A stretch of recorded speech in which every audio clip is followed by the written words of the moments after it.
Pak. Tadi pembukaannya ngebahas apa aja sih Pak? Kayak banyak banget poin pentingnya Pak. Yes, ya karena ini saya pikir langka, ya sulit sekali ya. Ini dalam suasana informal, mereka merasa nyaman. Saya juga sudah menyampaikan bahwa jangan terlalu tegang. Ini kan hanya nyengil tempat saja, ya di lingkungan akademi militer, dan itu Akmilnya sendiri kan sebetulnya di sebelah. Ini kan di luar komplek Akmil, tapi tanahnya milik Akmil ya. Nah,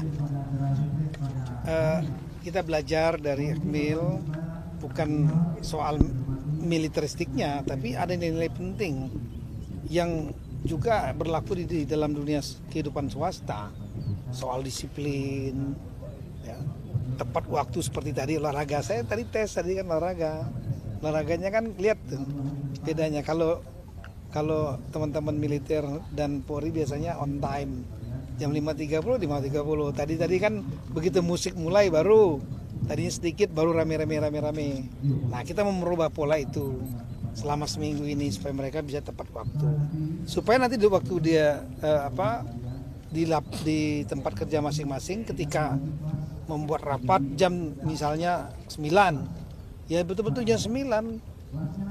Undangan semua datang jam 9 ya mulai. Jangan mundur lagi. Ada di daerah saya tahu ya, acaranya dimulai undangan jam 8, dimulai jam 12. Saya pernah waktu saya Kapolda dulu. Jam 12 dimulai. Nah, ini kan nggak bagus secara seperti itu. Kebersihan ya di lingkungan Akmil ini kan, militer ini kan salah satunya selalu bersih ya, di kurve. Nah, sama kita juga harus bersih toilet, tempat makan, kemudian di kamar masing-masing selesai ninggalkan harus dirapikan kembali. Nah, itu tuh mendidik kembali juga, merefresh kembali. Jadi banyak, dan itu jangan salah, di dunia swasta pun sekarang ini materi-materi untuk pegawai juga, materi tentang kedisiplinan, sharp time, jadi on time pada waktu kegiatan, kemudian kebersihan, itu semua itu menjadi materi pelajaran penting ya di dunia swasta. Nah, apalagi di birokrasi seperti ini. Nah, kemudian kan saya menyampaikan juga tadi mengenai pentingnya retreat ini. Di antaranya retreat ini paling penting sekali adalah bagaimana kita memiliki ada semacam forum bagi seluruh kepala daerah untuk saling kenal satu sama lain. Tadi pagi saya melihat sudah ada yang bagus. Itu yang saya harapkan. Ada kepala daerah di Sultra, ya, Pak Andi, itu dia kumpulkan para bupati wali kota sambil santai, mereka duduk di sana di lapangan rumput ngobrol-ngobrol. Nah, sambil kalian kenal satu sama lain. Nah, saya sampaikan di sini ada 5 ruangan tuh. 5 ruangan yang dipakai untuk diskusi kelompok. Untuk Lemanas nanti kosong setelah 2 hari. Nah, silakan pakai bergantian. Yang enggak melaksanakan nanti saya dengan Pak Bima cek nanti ada yang enggak ngerjakan. Saya maunya gubernur kumpulin bupati wali kotanya, karena belum tentu saling kenal antara mereka. Dan udah mulai bicara dikit tentang mau apa kita daerah kita gitu. Ya. Karena saya selama 5 tahun Mendagri, saya juga pernah datang ke beberapa wilayah yang setahun 2 tahun nggak pernah ada rapat. Bupati wali kota ya, yang dipimpin oleh gubernur, nggak ada rapat. Jadi datang rapat tuh pada waktu saya datang aja. Saya nggak bisa bayangkan gimana koordinasinya, jalan sendiri-sendiri.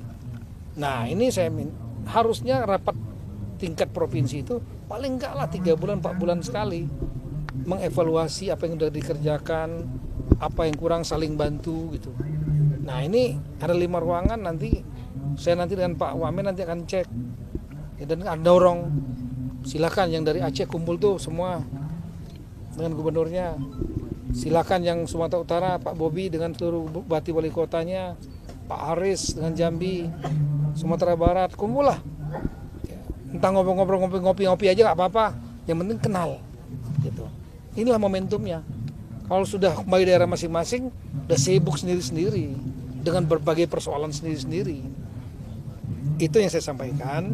Samping nanti akan ketemu para menteri di Silemanas, ya. Diskusinya kelompok biar menarik supaya nggak ngantuk gitu. Nanti itu kelompok nanti akan saling bertanya, saling nyampaikan pendapat. Nah, itu bagus, ya, interaktif. Nah, yang berikut lagi tadi saya sampaikan mengenai pengelolaan APBD. Karena pengelolaan APBD di mata saya juga banyak yang tidak efisien. Ya, yang dipikirin hanya belanja aja. Bagaimana ngabisin belanja? Akibatnya apa? Program-programnya banyak yang nggak efisien. Perjalanan dinas, rapat-rapatnya nggak perlu, yang sebetulnya cukup dengan dilakukan Zoom, ya. Itu harapan cukup sekali dibikin 4 kali. Nah, itu tadi saya sudah sampaikan.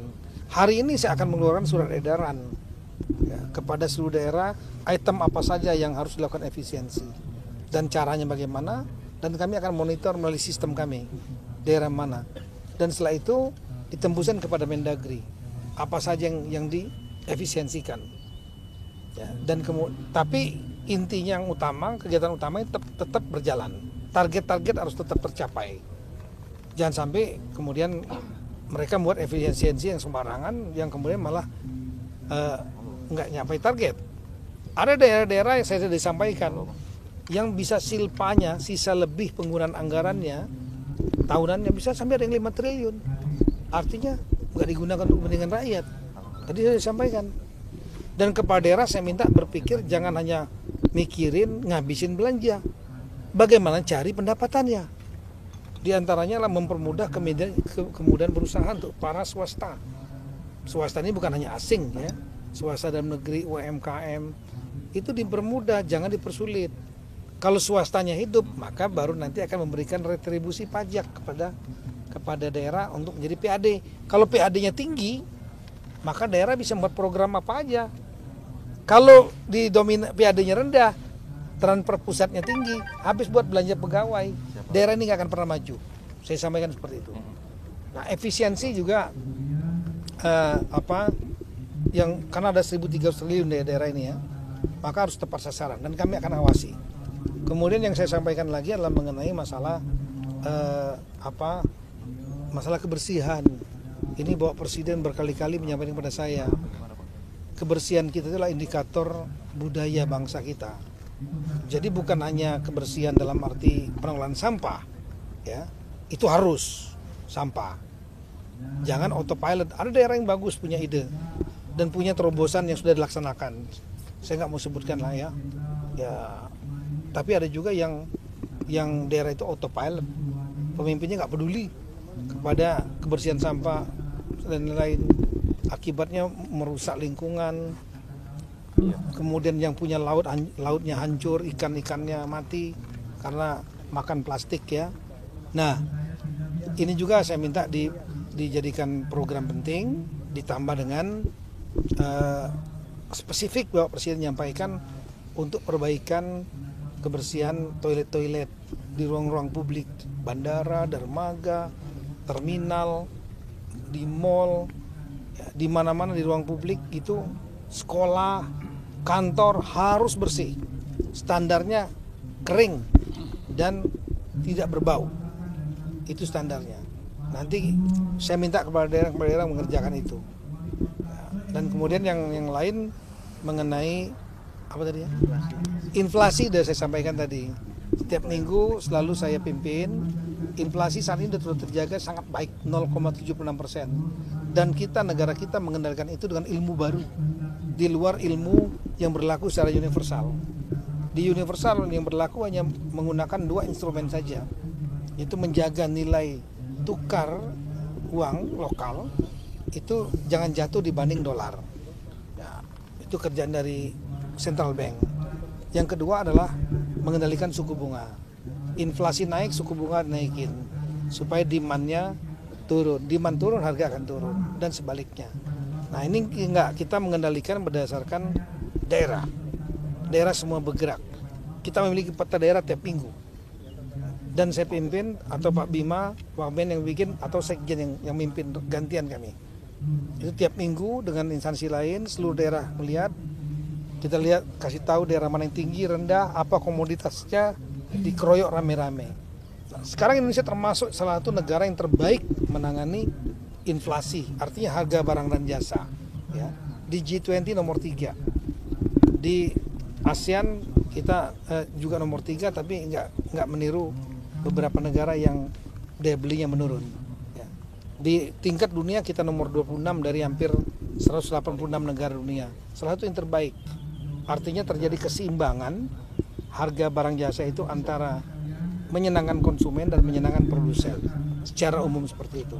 Nah, saya minta kepada daerah untuk rapat mingguan hadir atau diwakili wakil atau minimal sekdanya. Saya sampaikan seperti itu. Dan mereka harus bekerja. Guidelines apa yang dikerjakan 9 langkah sudah saya sampaikan juga. Kira-kira yang umumnya yang saya sampaikan seperti itu, termasuk apa yang akan apa program berikutnya, di antaranya 27-28 nanti Kemungkinan Besar Bapak Presiden akan hadir di acara Parade Senja. Malamnya akan ada acara malam akrab, beliau akan hadir, ya. Dan kemudian minggunya, saya ulangi, Jumatnya itu hari Kamis 27 ya, 28 nanti Bapak Presiden insya Allah akan memberikan pengarahan sekaligus menutup, sehingga sebelum sholat Jumat ya, semuanya sudah selesai, semua kembali ke daerah masing-masing, dan setelah itu bagi yang beragama Islam dapat menunaikan sholat taraweh. Saya kira itu. Baik. Oke, terima kasih banyak ya. Terima kasih ya. Total untuk Ya. Hari ini update totalnya Update berapa sih? ya mungkin Pak Bimaria ya yang tahu. Ya, kita apa yang nggak hadir ini kan yang belum ada keterangan. Ya, bisa mungkin karena masalah gangguan perjalanan atau mungkin masalah kebijakan partainya. Saya menganggap bahwa kegiatan orientasi pada ini sangat-sangat penting. Bukan kepentingan pusat, kepentingan daerah itu sendiri. Supaya rekan-rekan kepala daerah ini memiliki bekal yang cukup sebelum 5 tahun nanti melangkah. Ini hanya kegiatan 7 hari dibanding dengan 5 tahun mereka akan bekerja. Mereka punya waktu untuk bertemu dengan kepala daerah lainnya. Lihat sini cair sekali tadi. Ini baru 1,5 hari ya. Sudah cair, mereka saling kenal. Satu kamar ternyata nggak satu daerah. Tadi saya datang dengan Pak Bima satu tenda. Ada yang dari Jawa, dari Seragen kalau salah, ada yang dari Timur, ya, ada yang dari Ambon, gabung, saling kenal. Itu yang kita harapkan. Mereka saling kenal, nanti saling bantu, saling kerjasama. Ya. Nah, ini kepentingan daerah lebih penting, dan inilah kepentingan bangsa, kepentingan untuk rakyat masing-masing. Jadi kalau yang nggak mengambil bagian, ya rugi sendiri. Nanti mereka kehilangan momentum untuk bisa mendapatkan teman baru, mengenal para menteri, ya, dan juga kenal dengan gubernur misalnya, ya, kehilangan momentum itu, yang nanti ya setelah itu mereka harus cari sendiri jalur mungkin untuk kenal, atau mungkin kita carikan alternatif lain dengan membuat momentum dengan cara Zoom meeting ya. Tapi Zoom meeting itu nggak keluar chemistry-nya. Kalau di sini mereka keluar chemistry nih. Ketahuan siapa, sampai ke personal ya, siapa yang hobinya makan siapa yang hobinya ngorok, itu ketahuan. Pak, tapi pemahaman kalau retret ini penting sudah disampaikan nggak sih Pak kepada partai begitu, mungkin dari semua. Sudah. Dan ini bermanfaat bukan hanya untuk 1 partai, 2 partai, 3 partai, untuk semua kepala daerah. Iya, termasuk PDIP gitu ya. Bukan posisinya partainya, tapi posisi kepala daerahnya ya, yang kita harapkan. Karena kepala daerah kan dia dipilih oleh rakyat, dan dia harus bertanggung jawabkan kepada rakyat kembali. Partai kan hanya kendaraan mereka untuk bisa ikut dalam pemilihan. Ketika dia terpilih, dia tanggung jawabnya lagi nomor 1 bukan kepada partainya, tapi nomor 1-nya tanggung jawabnya kepada rakyat yang memilihnya dia nanti. Nah, silakan rakyat nanti